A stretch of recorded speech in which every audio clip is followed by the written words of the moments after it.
Hey, everybody. Today's episode, we have a real treat. We've got Lieutenant Commander Zachary Drum. He is from the United States Naval Academy in Annapolis, where he graduated with a BS in economics.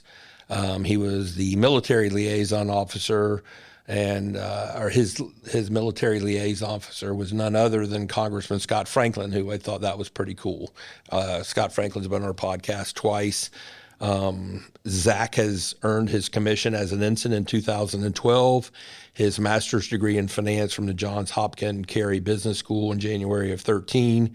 He began training as a Naval Aviator in 2013 in Pensacola and trained in the F/A-18 EF Super Hornet in Oceana, Virginia, with the Gladiators of Strike Force Squadron 106, where he began serving his 4 years with the Diamondbacks. Zach completed 8 patrols off the USS Ronald Reagan and flew freedom of operations in the South China Sea, in 2020, and then he returned to the Gladiators as an F/A-18 flight instructor, where he joined the Rhino demo team.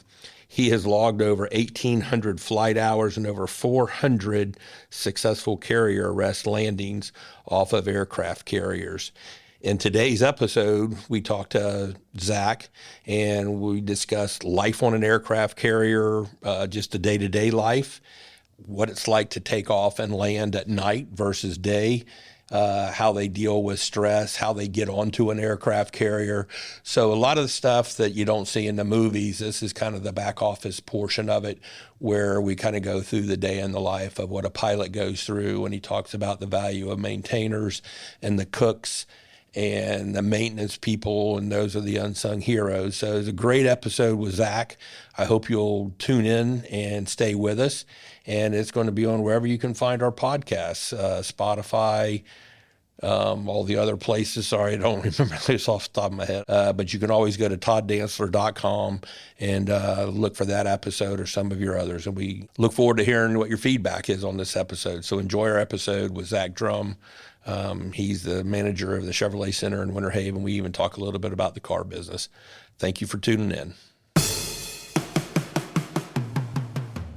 Hey, welcome back to Todd's podcast, everyone. We have an incredible guest today. I want to welcome Zach to the podcast. I would thank you for your years of service to our nation and what you're doing in Winter Haven now is running the Chevy Center or general managing while you're there. So welcome to the podcast. We're glad you're here. Well, thank you very much, Todd, and thank you, Eli. And thanks for paying your taxes. Yeah. That helps out a lot, keeping our military fighting. It buys you gas, doesn't it? It certainly does, and the Super Hornets are very thirsty. Yeah, so now you're the general manager of the Chevrolet Center in Winter Haven, which is a family-owned and managed business that was started by Mr. Portlock, who I know him, who was our next-door neighbor, by Sam Sr. and Ann Portlock, who was his wife. They started that in, 1958, I think, so y'all been around for a while. And now it's being run by their sons, Sam and Frank. And I guess you're coming along as the general manager right now. Is that correct? That's correct. I am the general manager in training. Okay. Yep, there's a lot to learn Yep. with the car business. The state of things is always kind of in flux. But Yep. Coming from the Navy, I definitely need to put in some time to really learn the ins and outs of the business. But most days, day-to-day operations, I'm involved in the management, a little bit of selling cars, a little bit of parts, a little bit of body shop, service, all sorts of stuff. But it's been just a tremendous blessing to be a part of this family icon here in Winter Haven and get to be part of that legacy. How do you like selling? It's just selling cars. Yeah, if you pick any branch or part of what you do down there, which part do you like the best? Yeah, sales is awesome. I love getting to work with people. I love getting to interact just with everybody in this community. It's tough. It's not easy. All parts of the business are tough, not just sales, but I'm really blessed to get to be a part of this opportunity. The state of the car business these days is rapidly evolving. Right.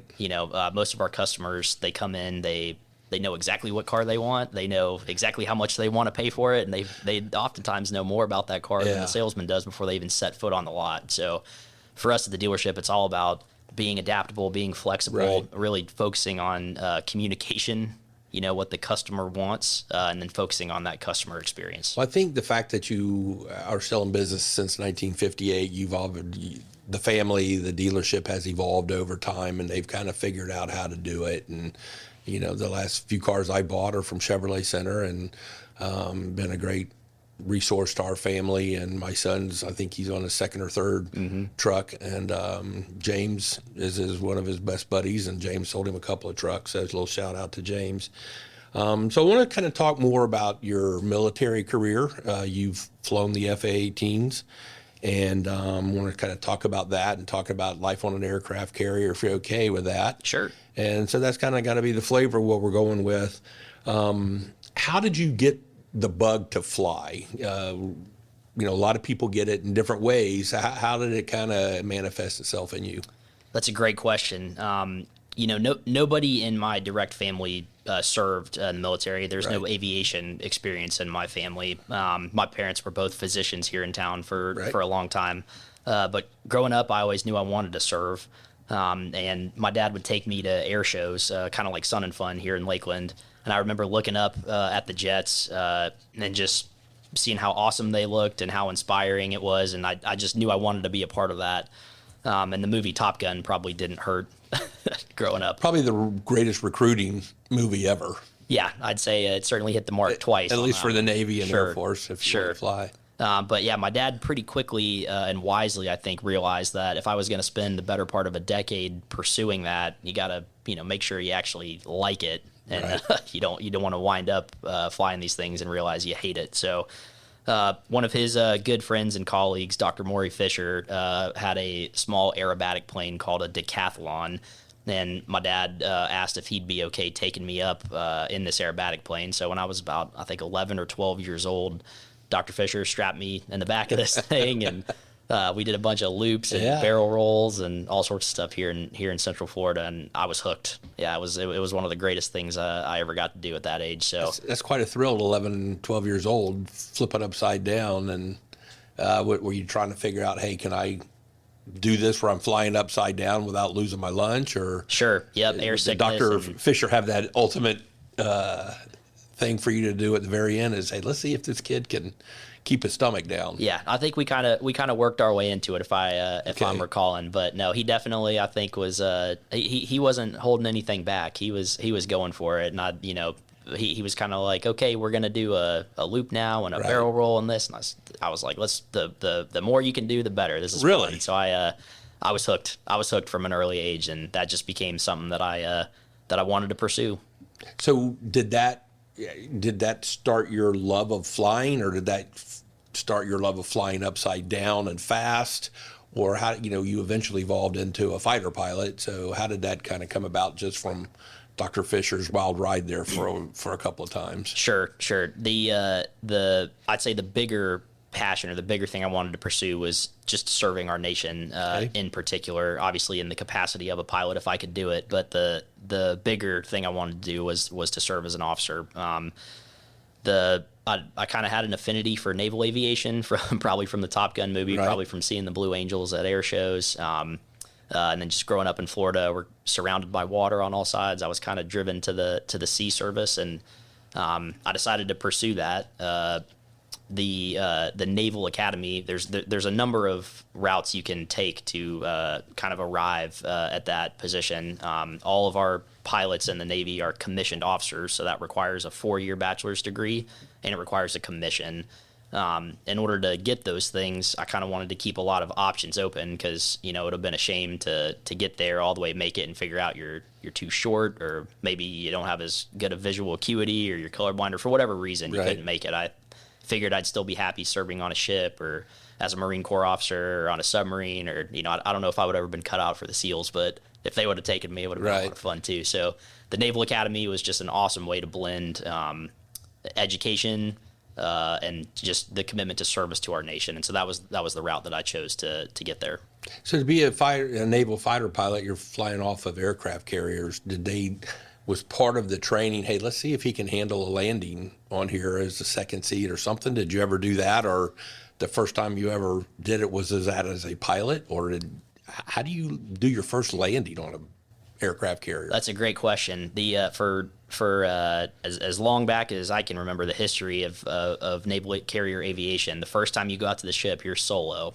So They say it's because nobody's it's to inspire confidence in you that you've gone through so much training in the simulators and in the jet. I think in the lead up to training, we've got a outline of an aircraft carrier painted on a runway, and I think you got to do almost 1,000 practice landings, and not to mention countless ones in the simulator. So there really is a ton of training before you go there, but I think the real reason is nobody's dumb enough to get in the back seat of a new guy going out to the carrier. We don't want to lose two people if there's a mistake. Well, how do you practice launches? And I mean, I can understand you land on the runway and they've got the painted thing. Are there simulated aircraft launching guns or things, or is it your first one off the aircraft carrier? Your first one's off the aircraft carrier. That's it. There are some engineering ones that they use to build the catapults and test, but you don't go through that as a part of training. No, the first one is when you're out there. So you land on the ship, which is a pretty violent and disorienting thing, to say the least. They taxi you up to the catapult, and before you can kind of realize what's going on, you're going from about 0 to 150 miles an hour and about 150 feet over the course of a little less than 2 seconds. So there's nothing like it. So your first landing by yourself, you're saying, okay, I've got all this training. I've got to rely on the muscle memory in my head and my arms and my legs and feet and everything. Was it what you had expected, or was it like, holy crap, that was so much different than I'd been trained to do? I'd like to be able to tell you there was a lot of those thoughts going through my mind, but there was not. I can't really remember what was going through my mind, and I think that's kind of by design. Just hit the wire. Yeah, once you roll out in the groove, and even before that, you're flying a jet out there, and it's kind of the pinnacle of training. It's the last thing you do in training is you take these things out to the ship. And an instructor is the flight lead, and you're kind of flying on his wing as he leads you out there, so you don't have to worry about navigation or any of that. He kind of gets you there, but you're flying a pretty tight formation, and you're trying to glance away from him down to find the carrier, just to see, you want to see where it is and where we're going. And I remember the first time I went out there, I could hear him talking to the carrier, but I couldn't see it. It was so small, I mistook it for a smaller destroyer, which is like one of the escort ships for the carrier. Don't land on those. Yeah, we don't land on those, but that ended up being the carrier, and I thought to myself, there is no way this is going to work. Just they talk about it looks like a postage stamp, all those feelings that are going through your head, but he took me down, he kind of breaks away, and then you enter the landing pattern, and you roll out behind the ship, and I can't really remember what happened that first time. There's you're scanning the meatball, which is the optical landing system. You're scanning your own angle of attack, because every jet has to land at an exact angle of attack, which corresponds to a pitch attitude or an airspeed, and that has about a 1 knot tolerance. So you're focusing on your own parameters. 1 knot tolerance. Yeah, it's pretty tight. And then you're focusing obviously on the lineup. So the angle that the aircraft carrier landing area is at is actually not parallel to the direction the ship is traveling. It's about 10 degrees off. So not only is your runway moving away from you in the lateral dimension, but it's also moving side to side as well. So you're constantly kind of doing a little bit of right stick dips to line up with the runway. Do carriers pitch a whole lot? I mean, you hear, hey, you still have to go with the roll of the waves and everything, and you've got this huge behemoth plowing through the sea. Does it really move that much? Oh yeah, yep, yeah. If you the waves that affect your Carolina skiff are the same waves that affect a 1,000-foot aircraft carrier. So in all three axes, pitch, heave, and roll, that ship is moving. Now it's most of the time daytime, nice weather. It's relatively stable. And that meatball that I was talking about, that Fresnel lens, the optical landing system, it's gyroscopically stabilized. So as long as you're lined up with what that glide slope says, you're basically within tolerances of the ship. Now, out in the South Pacific during wintertime, July or August, where you get these 40-foot swells, the amplitude of that is 80 feet. So this aircraft carrier flight deck is moving up and down through the air 80 feet, and it only sits about 60 feet above. The flight deck itself is 60 feet above the water. So that's a pretty dramatic change to your glide slope to be able to do that. And well, how do you make an adjustment? I mean, I always thought it was 18 inches, 2 feet. You're talking about 80 feet.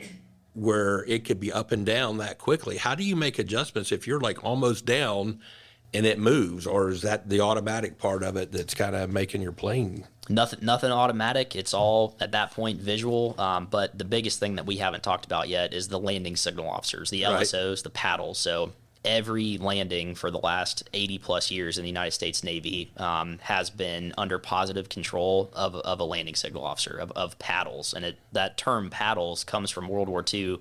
It was officers, pilots who would stand on the back of the ship with these giant ping pong paddles, right? Pretty much. And at night they had lights on them, and they would give visual signals to the pilot that the landing area was clear to land, it wasn't foul, or that they were low or they were high, or they needed to come left or right for lineup. And so that job still exists today. That was one of the duties that I got to do. Every fourth day, I wouldn't fly. I would stand on the back of the ship and help other pilots get aboard. Daytime, nice weather. It's your main job is just to prevent them from landing on a foul deck, and whether that be the wires just aren't tensioned properly to catch them, whether maybe there's another jet or a person in the landing area. The biggest thing is just keep them off a foul deck. The secondary part of that is prevent them from impacting the back of the ship by being too low on glide slope. But nighttime, bad weather like that 40-foot, 50-foot deck swing we were just talking about, paddles really kind of earn their money. And as the pilot, you're kind of placing your life in another person's hands. Absolutely. Yeah, and those are the guys that are kind of boots on the ground. That's the easiest way to explain that analogy. They're on the deck. They're the ones that can realize whether the deck's up, whether you're in alignment with it. And I've got a lot of hearing loss now because not from you screaming. No, not from screaming. No, but the paddles on the back of the ship, they're the only people on the entire flight deck that don't wear double hearing protection. Everyone else on the flight deck has earplugs and cranials. The paddles only wear earplugs because even out at about 3/4 of a mile, you can hear the engines of a jet. You can hear when the pilot makes a power off correction or adds power back on. So if I know that the deck is low because maybe we're in the trough of a wave and the pilot thinks he appears to be high, I can hear that he pulls power back and makes a power off correction, and I can anticipate from my position that the deck's quickly going to be coming back up as he's going to be picking up a bigger descent rate. And obviously that's dangerous for a potential impact. So I can instantly, when I hear that, I can kind of use all my senses to instruct him to add power back on, or just wave him off if it gets too hectic there. But years of doing that, and all the jets that land right next to you going full power, you kind of, it's like a shotgun going off in your ear for all those deployments. A lot more decisions to make landing on a carrier than landing on Lake Jesse in a seaplane. That's true. I guess in one way there's more decisions. You're out at sea though. That's the only place to land. So either you're landing or you're going swimming if you can't get aboard. But no, flying seaplanes around Lake Jesse is certainly you've got a lot more options. You got to have a lot more situational awareness to not get in trouble. Yeah. Todd's podcast is sponsored in part by Saunders Real Estate, your trusted partner in land and commercial real estate since 1996. With over 125 expert advisors located throughout the Southeast United States, the full-service brokerage specializes in a wide range of property types from farms and ranches to commercial buildings and development land. If you're looking to build your legacy with a confident investment, please visit SaundersRealEstate.com or call 877-518-5263 to connect with an advisor today. You fly the FA-18 EF. I mean, is that the iteration of that model, or does it have a specific mission of the Super Hornets versus other letters? I know the FA is fighter attack. Sure. And then, you see the different letters behind them. What do those mean? Absolutely. The FA-18... Generations, is that what the word I'm looking for that I can't quite figure out? Sure. There's type, model, and series, right? Okay. So the FA-18A through D model, those were we call them the Legacy Hornet now. That was the first one. Those were begun to get developed in the 70s, and they kind of came out in the 80s. And then the Navy was looking to modernize, update.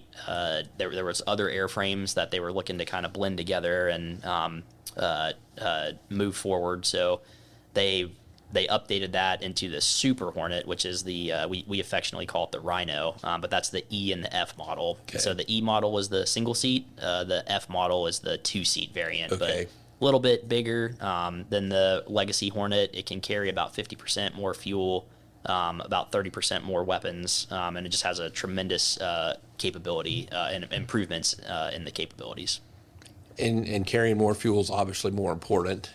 And getting rid of that other pilot, other seater with you gives you the ability to carry more fuel. Absolutely. Yep. Yeah. I was. Did they put more bombs on or just more fuel? Just more fuel. You guys wanted more fuel, didn't you? Yeah. I was lucky enough to get to fly both the single seat and the 2-seat variant, the E and the F model. The last operational squadron I was with was a 2-seat F model. So you and one of your friends behind you, weapon systems operator, we call those WSOs or WISOs. Right. The single seat variant, those guys like to say that the jets are the same. They just don't have any self-loading baggage, and they get about 1,000 extra more pounds of gas. So it was. Are one harder to fly than the other, or are they almost interchangeable? They're whether you load it up with fuel or a body in the back seat. Good question. Yeah, they're completely interchangeable from a handling standpoint. The weight and balance of all of them, other than just the gas of what they can carry, the weapons they can carry, the combat systems they have, they're completely interchangeable. Are the combat assignments different because you've got the Wizzo? I'm not sure exactly what he does. Electronic warfare officer. I mean, are they doing the tasks that let you as the pilot just fly the plane? Or now that you're a single seater, you got to do their job plus your job? Or do they kind of take some of the responsibilities away that maybe were given to the backseater and give to you or other pilots in the squadron in your flight? A little bit of everything. Almost all of the missions that both the single seat and the 2-seat variant do are interchangeable, with the exception of one or two. One of the unique ones that the 2-seat variants does is a forward air controller airborne, or FAC-A mission, which I got a chance to get forward air controller qualified, and then the rescue mission commander syllabus as well. So, and that's just because in either of those situations, when we're dealing with close air support with guys on the ground, that's such a dynamic situation, right? You got friendly forces that are in close proximity to enemy forces. You've got threats that are trying to shoot down the aircraft. You've got lots of aircraft being routed in, different stack altitudes, different pieces of the sky. So having two people on board to kind of keep track of all of that and synthesize everything, you're listening to about 4 different radios. It's helpful to have two people do that. And that's an example where I would say 1 + 1 equals more than 2. Okay. What does a F/A-18 Super Hornet cost? That's a difficult number to actually pin down, but it's somewhere between $70 to $80 million. So you do want us to pay our taxes? Oh yeah, yeah. It's the last numbers I heard are it's about $18,000 per flight hour. Yep, and fuel and consumables to operate those things, and it depends on the configuration, the weapons, right, what's on board, but the naval aviation, particularly naval fighter aviation community, really take those numbers seriously. I mean, we extract every single ounce of training and debriefing that we can out of every single sortie. There's not really many times where you're flying them to burn gas, and you're right, certainly never just taking one to go have fun, right, to fly it for your own enjoyment, like the Air Force guys do. Yeah.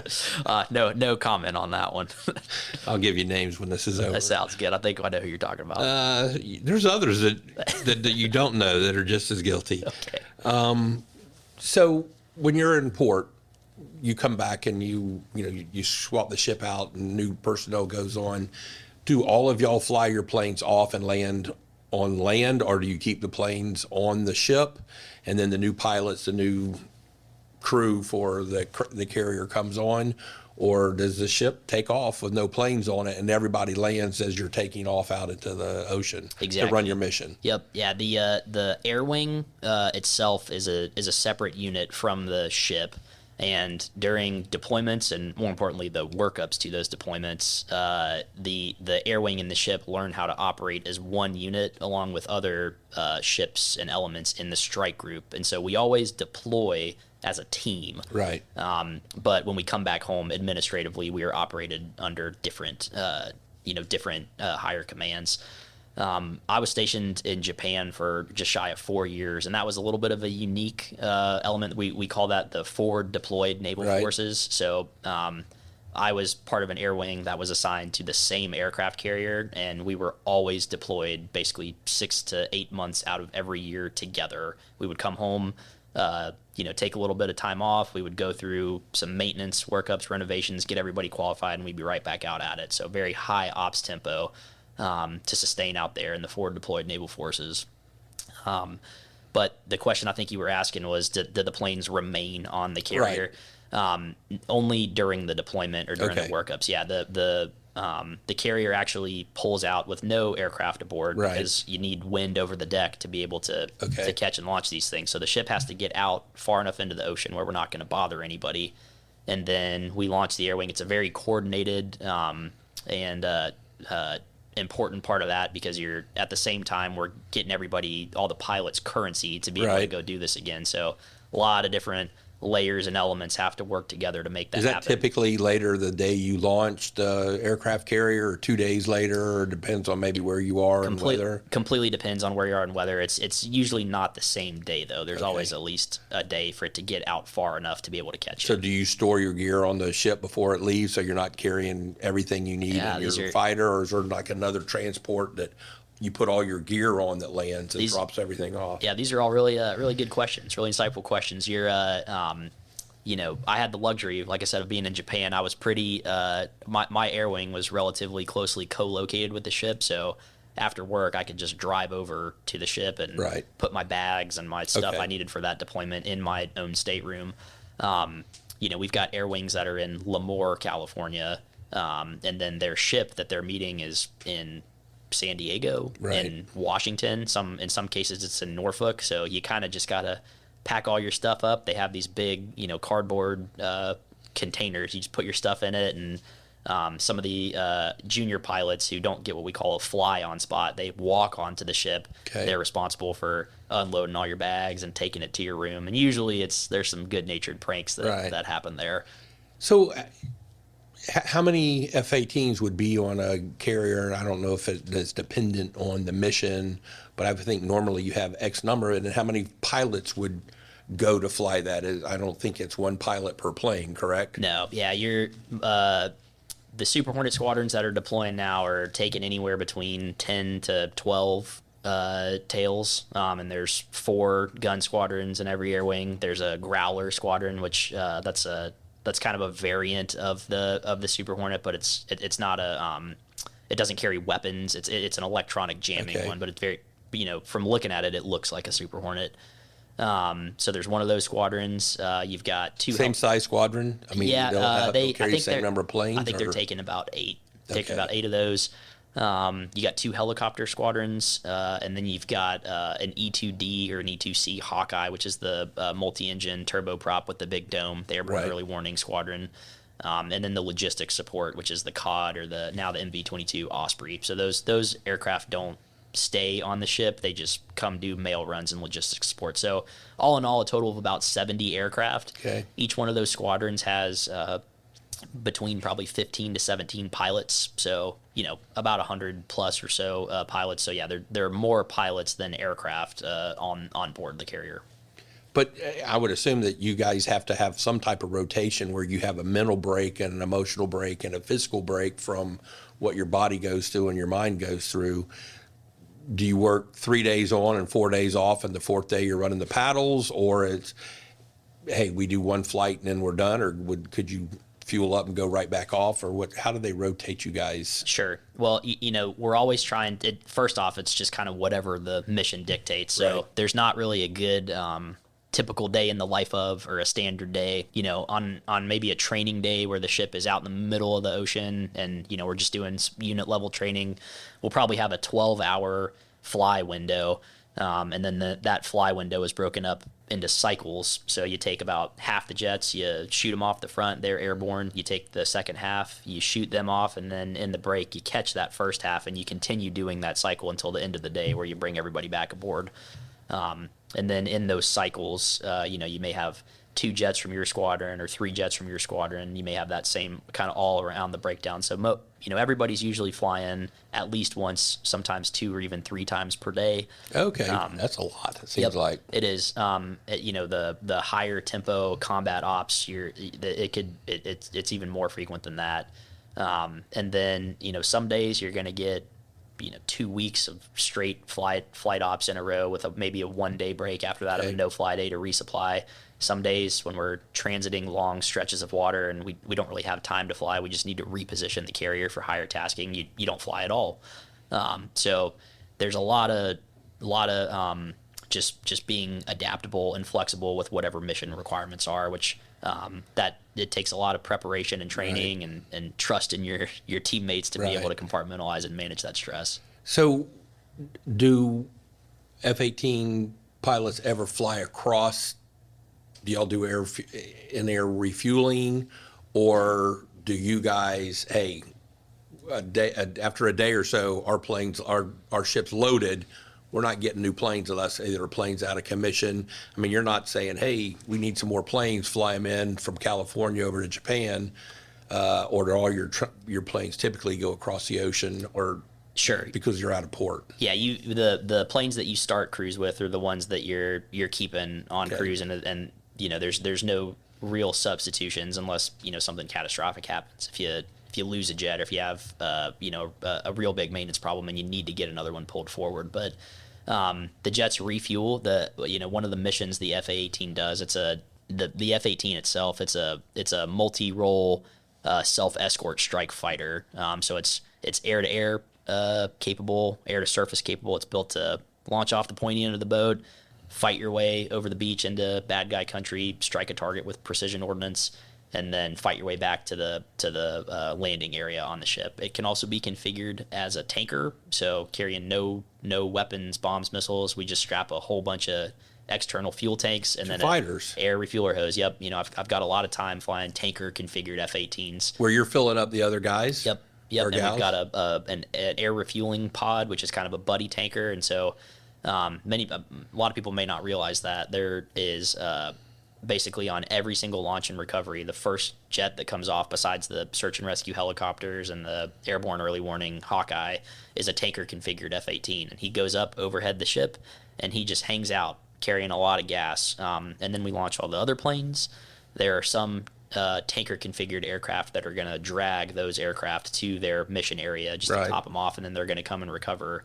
And the purpose of that tanker configured F-18 airborne is just to hold enough gas that if somebody has trouble getting aboard, they can kind of swoop down and join on that pilot, give them some more gas, and let them keep trying again. Because so they're the AAA. They're there to get you to the next gas stop or the next. Wow, I never knew that. 1,000 miles out at sea, like we mentioned earlier, you don't have really any other options other than getting aboard. That's amazing.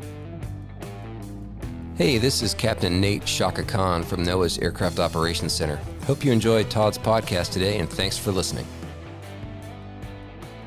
Let's talk about day landings versus night landings. When we were visiting last week at the Chevy Center talking about the interview today, you pulled out your phone and showed me, I don't know if it was you landing, but a daytime landing, which looked pretty darn hair-raising.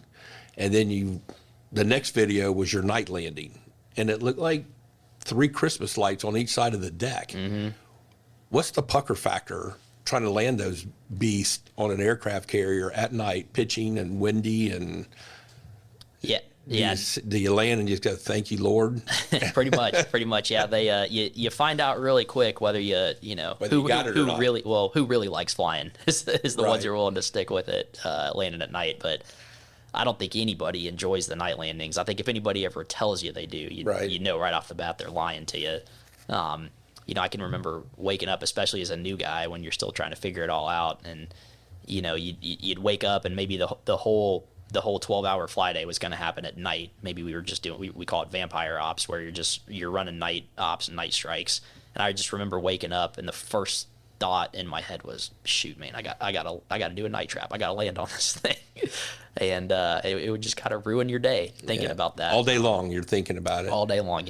You've got a 2, 3, sometimes even 6, 8 hour mission And usually, you're just thinking about the dread of having to come back and land on this thing. But thankfully, we've got a lot of processes and procedures and structures that we've put in place to really make it as safe and expeditious as we can. And really, we owe a lot to the paddles, the landing safety officers, who kind of keep everybody safe. There's an enormous amount of trust that you put in those individuals. And just like everything in naval aviation, it's you look at the movie Top Gun and you kind of think there's these single actors, these heroes, these lone wolf guys, but you're never doing anything alone. Right. It's a team sport, whether it's your wingman, whether it's the paddles getting you back aboard, whether it's the guys on the ship or the maintainers who make it all possible. Right. Are there some of you guys that are pilots that are better at night landings, or that, hey, I don't mind them at all, or do every one of y'all not really look forward to them? I knew one guy, he said it didn't bother him, but And he was a liar. yeah, he tended to exaggerate a lot of things. No, I don't know if there's anybody who ever really gets used to them. I think I was mentioning to you earlier, it's kind of a brilliant way to incentivize safety. Yeah, and tell us performance. about that, how they kind of grade your takeoffs and landings. Sure. Or is it just the landings? Just the landings. Just the landings. Yeah, every trap, every carrier arrested landing for the last 80 plus years has been positively controlled and observed by paddles, and they assign you a letter grade. And not just the pilot, not just the fighter guys, every aircraft. Yeah, every aircraft. every one of those fixed wing squadrons Okay. puts a paddles on the platform, and so there's a group of about 5 or 6 of you, and there's actually one officer he's the air wing paddles. His only job Right. the whole deployment is to kind of grade and mentor these paddles, and their job is safe and expeditious recovery of aircraft. So they judge they judge your landing, and then they give you a letter grade. So if you do everything good, they give you an A. If you make some small deviations and mistakes, they give you a B. If it's kind of more mistakes than usual, you get a C. And then if it's unsafe and we kind of got to bench you, you get, I don't think there's a D. They just give you an F. Right. And they will bench you if you are struggling. Yeah, a lot of times we take it pretty seriously. These days we've got a lot of there's a lot of software updates and stuff which make it a lot more safer, but it is absolutely we take it seriously. And more so than that, in every fighter ready room there's this board that's prominently displayed that everyone who walks into the ready room can see it. We call it the greenie board. And every pilot's listed, and they put these little pucks or stickers next to your name every time you get a landing. You get a green one for an A, a yellow one for a B, a brown one or a turd for a C, and then if you get an F or below, it's red. Sometimes we don't even put them up there because it's just that everybody knows that guy had an unsafe bad one. And every pilot is looking at, it's in your face. The ready room is your office, it's your lounge, it's your work area, So everybody sees that all the time, and most pilots are pretty type A competitive people, so they're very protective of that GPA. And it's, like I said, a brilliant way for us to incentivize you to perform safely and expeditiously. You don't get paid anymore for doing that. The better you are at it, the more you can say, I've got a good GPA. And at the end of your mission, whoever's got the most green, like you say, you don't get more pay, but you get there's a little there's an emblem or kind of patch. an inside competition. They're always at the end of a whole deployment. And you guys aren't competitive at all, are you? Yeah, to say the least. I think no one's just sitting around twiddling their thumbs in your group. Yeah, everybody just hanging out. No, another way they incentivize you is whoever gets the best GPA, they usually do like the top 5 or the top 10. You get a patch that you can put on your flight jacket, and then you can wear that around. Everybody can see that you were one of the top ball flyers, is what we call it. And you can display that for everyone to see. So it's surprising what a little piece of cloth and fabric. Well, it's certainly a piece of pride for you guys. Sure. You are all going through really tough stuff, and it's probably pretty neat to have that patch, because the people that fly with you will recognize that you were the best of that deployment. Sure. And I think the typical or the stereotypical fighter pilot is probably bravado and arrogant and cocky, but the ones that you meet are anything but. A good fighter pilot is good at landing at on the boat. He's good in the jet. A great fighter pilot is the humble guy who owns his mistakes and learns and gets better from them. And I would think humility is a wonderful trait to have as a pilot, is always respecting everything around you, because everything could bite you. Yeah, and I think more than that tends to be the case with some of the best guys I flew with. And honestly, just translating that into the dealership, that's something that I've tried to take forward. And one of the things I've been so impressed with Sam and Frank and the culture they've built is that seems to be something that we take a lot of pride in at the dealership. Let's talk about living on an aircraft carrier. How big is the bunk area? Do you guys as pilots have a little more room than some of the others? Or is everybody kind of the same once you get out of the plane, you're just like everyone else? Or do you guys get a couple of more perks because you have to leave the ship and come back? It's always kind of a sensitive subject, and I can only speak to my experience. Right. But I on my last deployment, I lived in a 6-man stateroom. Most of the officers live in staterooms. So we had 6 guys in a pretty small area.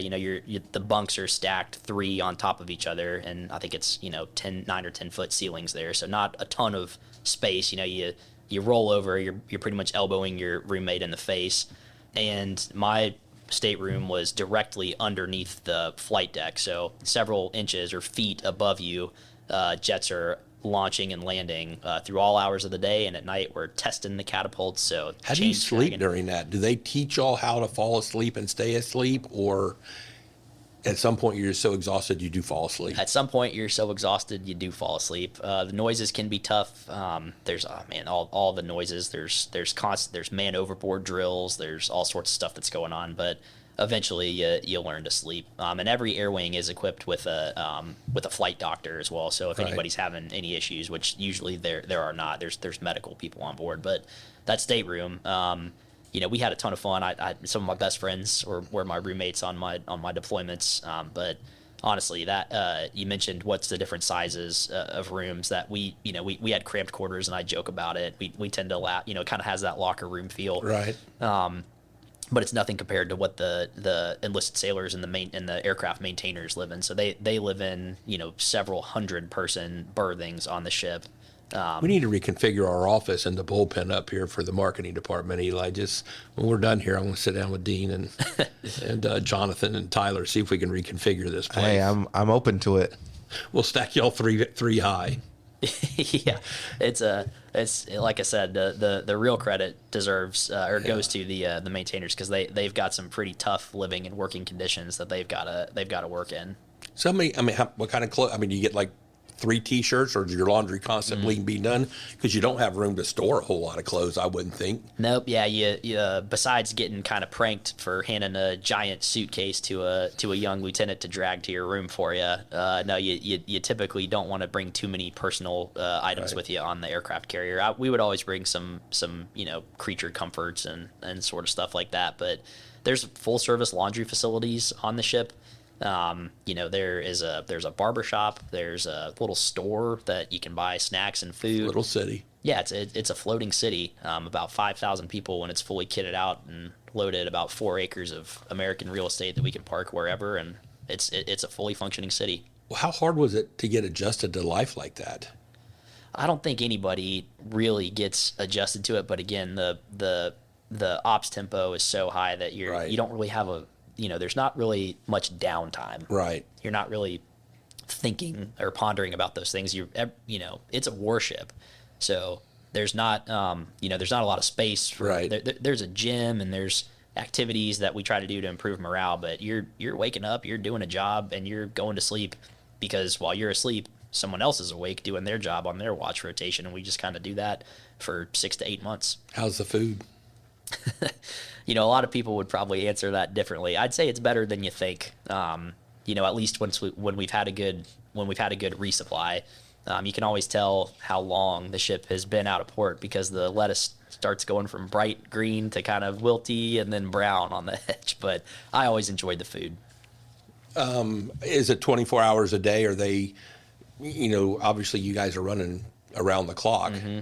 And do you typically just have a breakfast, lunch, or a dinner time, or do you do a midnight meal at 3 o'clock for the guys and gals that work overnight? Or exactly, there are 4 meals a day. So okay, we've got 6 a.m., noon, 6 p.m., and midnight. Roughly, the hours are different, but that midnight meal is called mid-rats or midnight rations. And you know, a lot of the aviators, the surface warfare officers, are the guys who drive the ship, the SWOs. They like to tease us pilots for sleeping in late, getting our beauty sleep, and we wake up. So we often miss breakfast. We begin the day with lunch. I see you laughing over there. Yeah. Is that what you say? Just because we can? Yeah. Or? Well, you know, you do. There are some pretty. You do have to get a certain amount of rest Right. by you know Regulation. by regulation to Yeah. be able to be fit to fly. So there is a little bit of seriousness to that. But no, I think the SWOs they tend to be they're almost proud of the fact that they can haze themselves by not sleeping as much. But where I was going with that is we don't. We miss breakfast, but we eat mid-rats, which is a fun meal where usually it's that they're serving pancakes and, you know, kind of breakfast foods and chicken or whatever, and everyone gathers in the wardroom and we're kind of swapping stories and going over the day, and everybody usually goes to bed right after mid-rats. Do you as pilots or you as an individual pilot say, hey, I don't want to eat an hour before or 6 hours before because I'm going to be upside down and doing all sorts of things. I don't want to be on a long mission where I might have to use the restroom. Sure. In training, you know, as you're adapting your body to a lot of these, you know, these incredible physiological changes that you're going through, Right. changes in G forces and pressurization and all that. It takes a while to kind of figure out how you react and adapt to that, and so you certainly how you recover from it. Yeah. But honestly, on deployment, you're so tired and you're so hungry that you're, you know, and sometimes every now and then it's a very special occasion. They'll make like cookies, chocolate Right. chip cookies, and you eat a dozen cookies yourself if you have them. Just because you're so hungry and you're trying to just get calories just to sustain yourself. But the guys that are working in the wardrooms and the messes and the Right. galleys, I mean, think about what it takes to feed 5,000 people 24 hours a day. Four meals a day. Yeah, and every day. Yeah, and a lot of those guys did not join the Navy to be, you know, Cooks. to be cooks or attendants and cleaning up. So those guys have a ton of my respect for being Yeah. able to provide and sustain the warfighters to get the job done. How do you de-stress from missions that were really tough, emotionally or physically? Is how do you get out of the plane, you get out of your flight suit? It's like, okay, I'm by myself now, or I'm with the guy I flew with or gal I flew with. How do you decompress, deprogram yourself to where you can have some normalcy in your life, even if it's for an hour or two?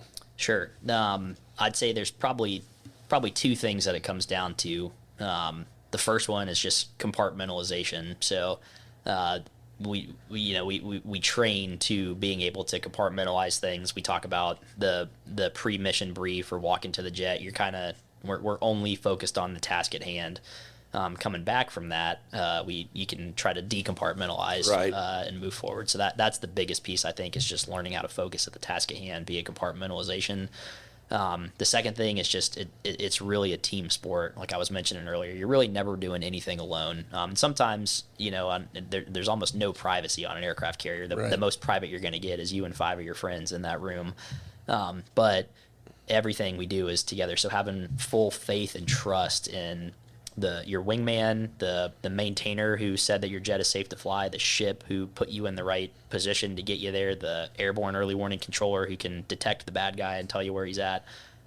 Really, I think that a lot of that stress is just alleviated by the reliance on a team and trusting your teammates with your life, because, you know, they're trusting you with theirs. Does each jet have their own set of maintainers that just say, hey, for the most part, this is my baby.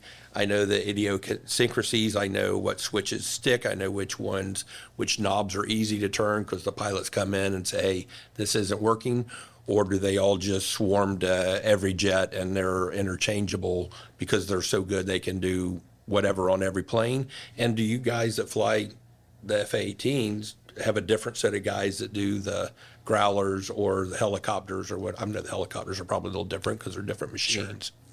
Yep, it's definitely the latter case. All the maintainers are kind of the backbone of the squadron. They keep the jets flying. With, you know, they make movies about, you know, like Top Gun, and, you know, the pilots are the ones who kind of tend to get the glory, but really nothing happens if Without your offensive line. Without them, exactly. Right. Exactly.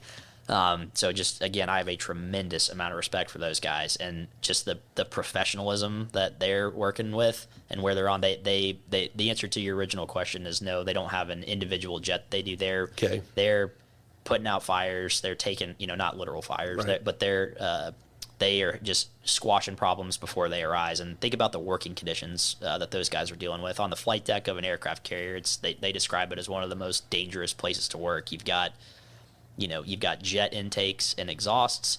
You've got propellers that are swirling around on Hawkeyes. You've got rotors on helicopters. You got bombs, missiles everywhere, jets launching, jets recovering, and the whole thing is pitching and rolling and yawing, heavy winds at sea. And we haven't even talked about doing it at night. Right. And those guys are running all over the flight deck trying to tune these things up and swap different pieces at the last minute to get these things safe for flight, to get them going. So they do. I think some jets, every squadron has kind of the problem child, the hangar Right. queen, Right. that can't ever seem to get out of maintenance.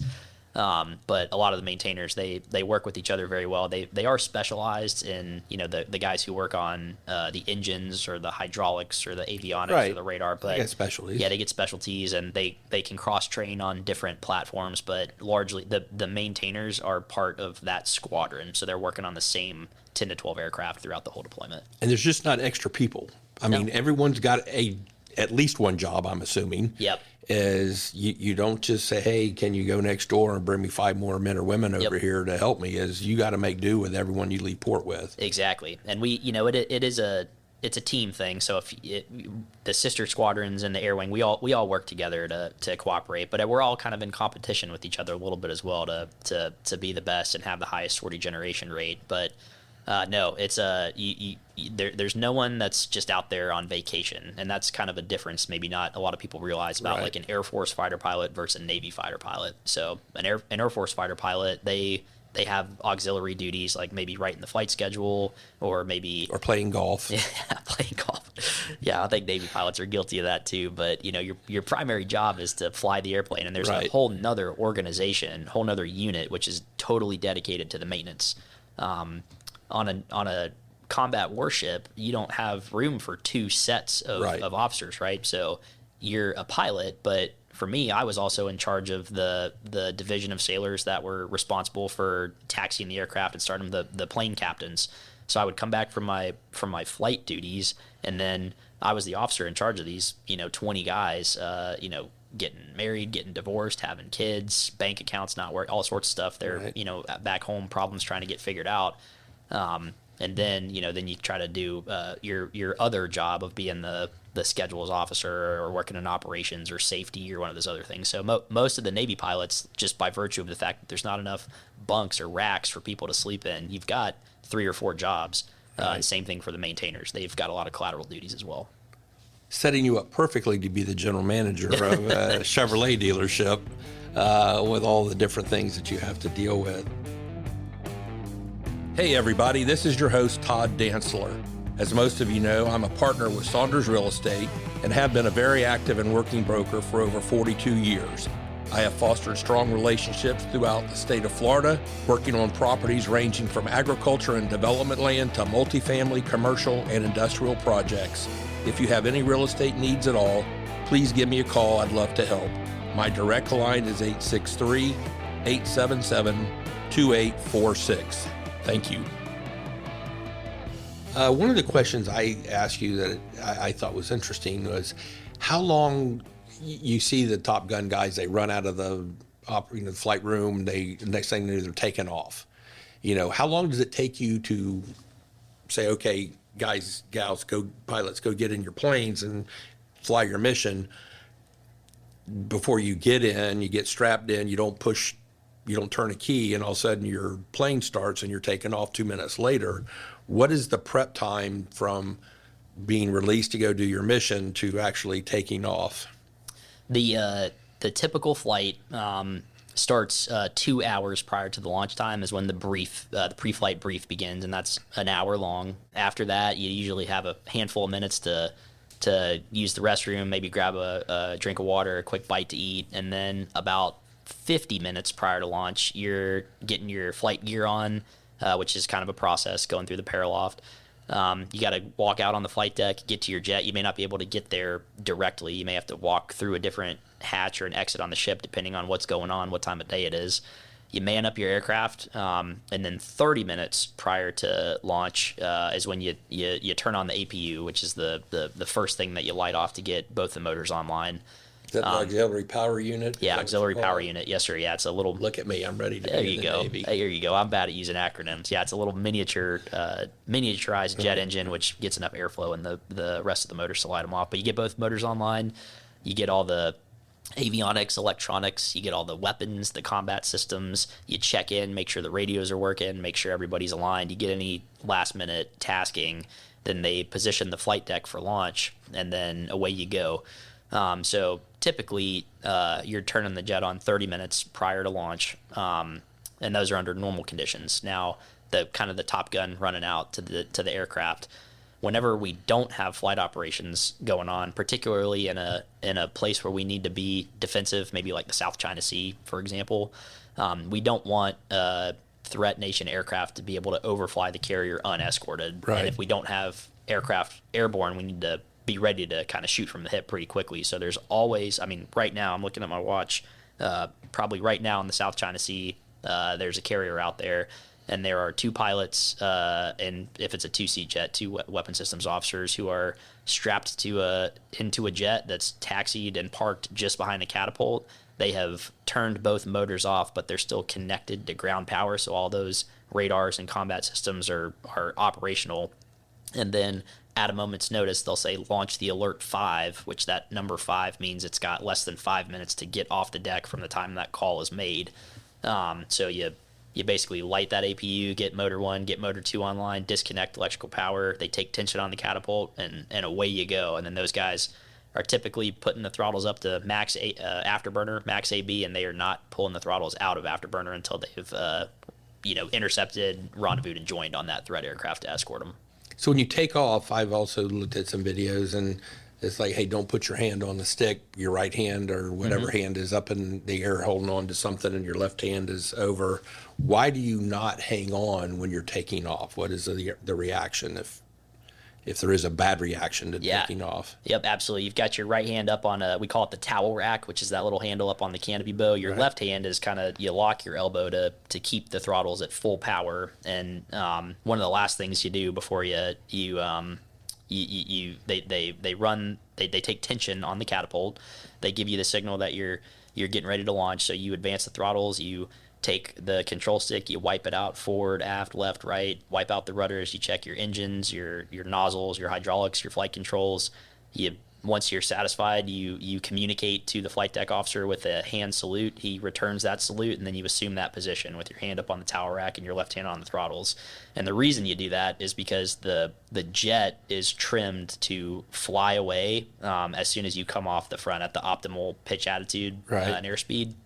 And it is a violent acceleration. There's nothing else in the world like it. It's one of the most exhilarating things I've ever done. And at least in the daytime. The nighttime ones are pretty scary. But you come off the front, and that violent acceleration, if you had your hand on the stick, there's a chance that as you come off the front, you could accidentally bump it, or maybe if you didn't have your left hand there, the throttles would slide backwards and you would experience a loss of thrust. So we're primarily concerned about the safety and the flyability of the aircraft, because that is one of the most critical phases of flight is that catapult launch. Got a couple of questions for some people. This one is from a guy named Mumbles. He wants to, what is the F-18 Rhino team, the demo team? What do they do? And I think they're coming to Sun and Fun this year, aren't they? I believe so. Yeah, I think they've buddies of yours that you know? Yep. Yeah, I think they're coming down, which will be great. They're gonna let you fly with them? Oh, I wish. Yeah, I think I'm too old for that. I think relegated to a seaplane. Yeah, exactly.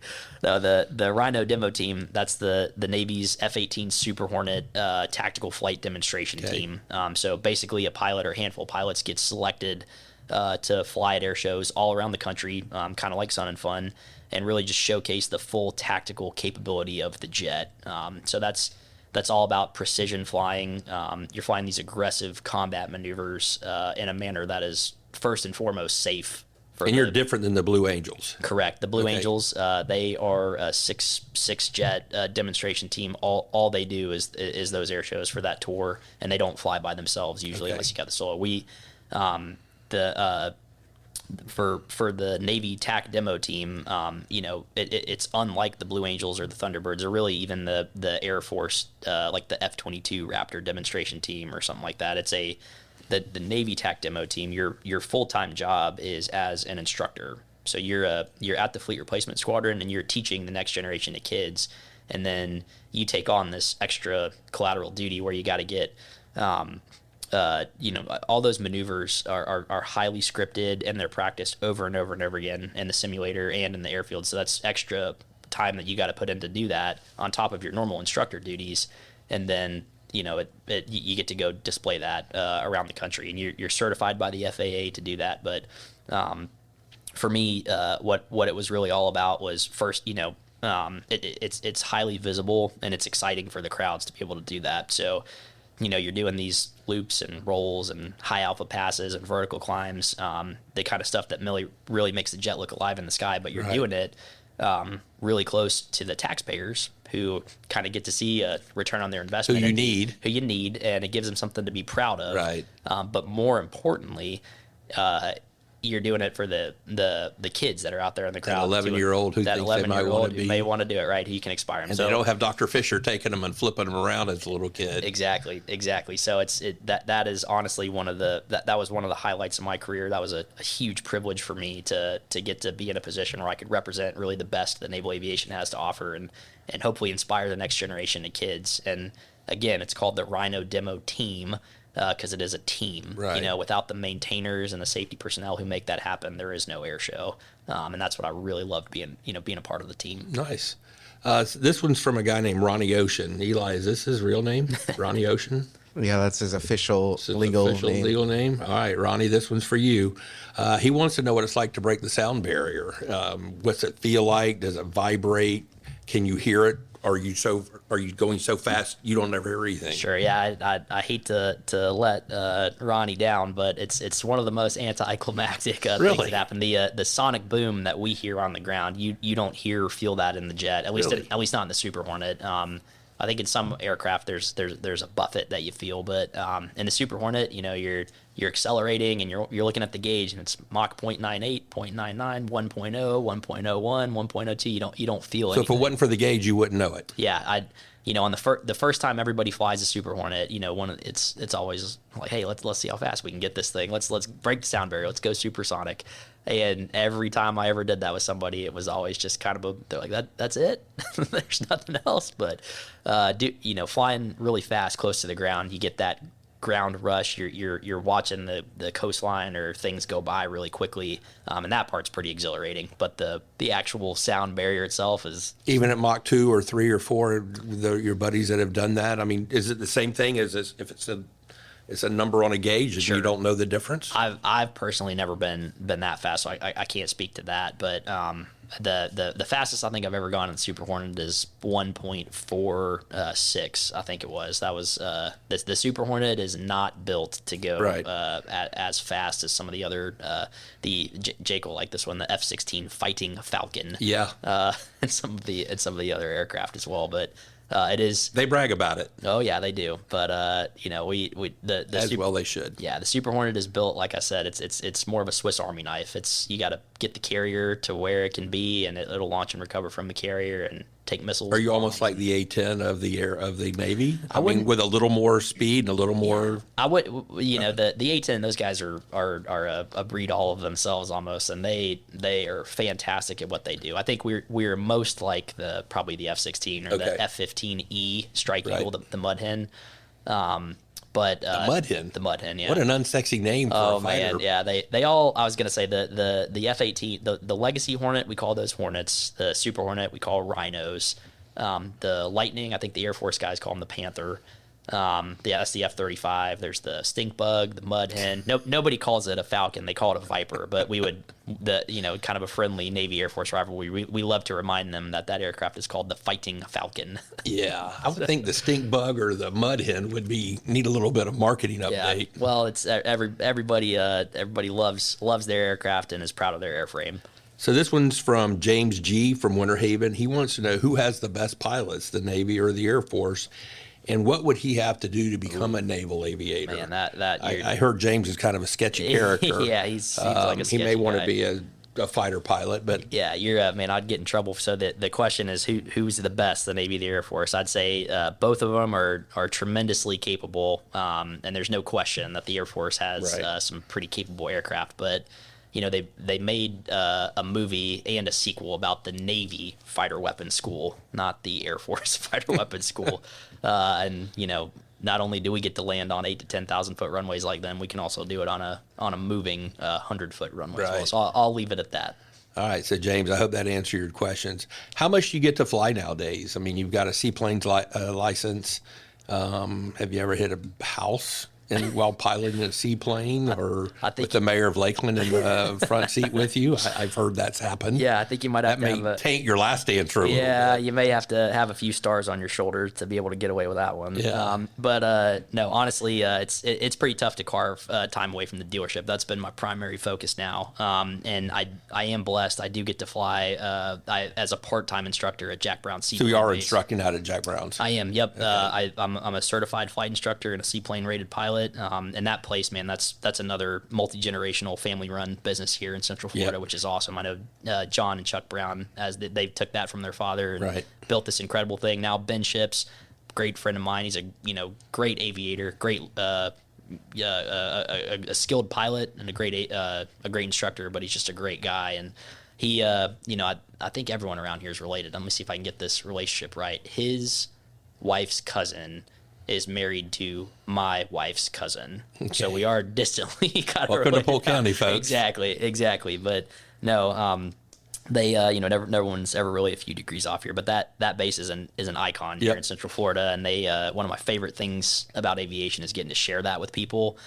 So teaching people to fly, especially on the water, is really, kind of reminds me why I fell in love with aviation in the first place, So Porter from Oviedo wants to know how long is the longest flight you take if you're refueling, and how do you go to the bathroom when you're up there, or do you just have to hold it? I mean, you can't pull over to Buc-ee's or no gas stations in the sky other than the air refueler. So the longest flight that I ever did was we were repositioning the jets from Atsugi in Japan to Naval Air Station Fallon, which is in Nevada, where Top Gun is located. We were going out there for some training at the fighter weapons school, and we had to take the jets from Japan to Wake Island in the middle of the Pacific. And you flew them. You didn't put them on the aircraft carrier. You fly them, and from Wake Island to Hawaii to Pearl Harbor, to Hickam Air Force Base there by Pearl Harbor, and then to Nevada. And in between each of those three legs, there was an Air Force big wing refueler, KC-135. Right. And you'd had four fighters to one of those refuelers. I think they can carry like 80 or 90,000 pounds of fuel. And that's a 6.5, I think 7-hour flight where you take turns one at a time, just kind of topping off, and you just rotate between the four, and you do that. So someone's always on the teat of that big old the whole time fueler. The whole time, and that's a tough part of the job, is the air-to-air refueling, particularly if it's bad weather and that basket's bouncing around. The Air Force, they have they've got a boom, and the plug goes from the tanker to the aircraft. So the aircraft being refueled has a receptacle, and the probe is on the plane. For the Navy, it's the other way around. So they put a giant basket out, and the Navy aircraft has the probe. So so you go into you got the male part. Yeah, exactly. Okay. And you've got to so the tough part is on you as the fighter. You've got to fly into that basket and maintain position, and that is incredibly challenging. A lot of guys will break parts of the airplane off to stay in the basket there. It can get pretty spicy if it's turbulent and things bouncing around. Yeah, General Plumbo's got a story about one of his pilots getting broken off by a Navy guy. We all do. Everybody's got one. Yeah, I think we on one of our cruises the probe didn't stay with the jet. The basket stayed with the air. So we had an Air Force KC-135 basket on our aircraft carrier for a while. It's kind of a little trophy that we had. But no, going to the bathroom, man. We've got these. You tactically hydrate and eat. Right. If you're going number one, we've got these little piddle packs, which is basically like a plastic Ziploc bag with kind of some diaper stuff, and it just absorbs liquid, and you can kind of tuck that in your little helmet bag. If you got to go number two, man, we had two guys. One of them was Pudini.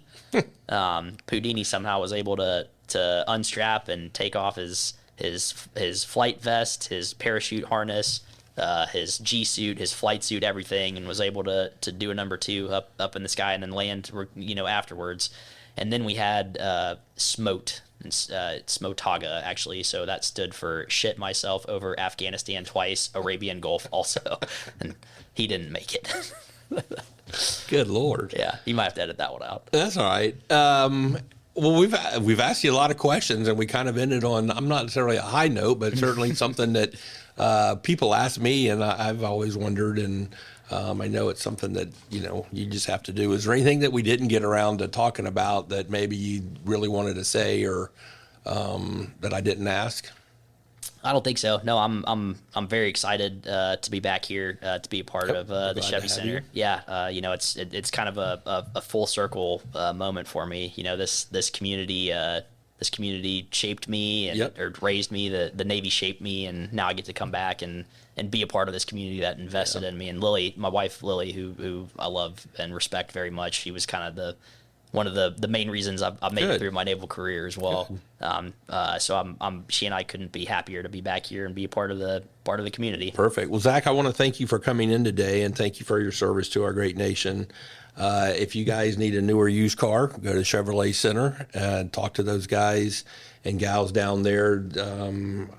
They have great cars down there. Their service department, I've dealt with Robert and Mike yesterday with a flat tire. Wonderful folks at the Chevy Center.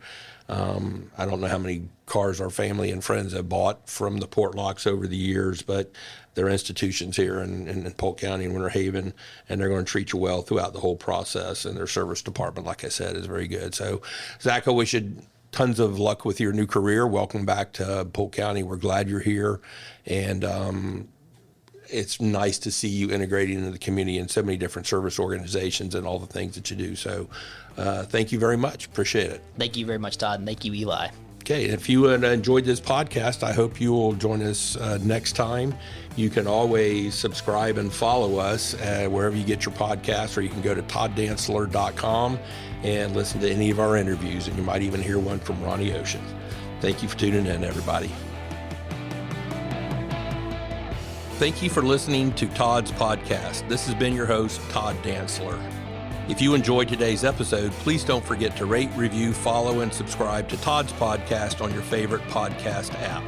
If you have any questions for me, suggestions for future guests, or are interested in sponsorship opportunities for our podcast, please just fill out the contact form on my website, todddantzler.com.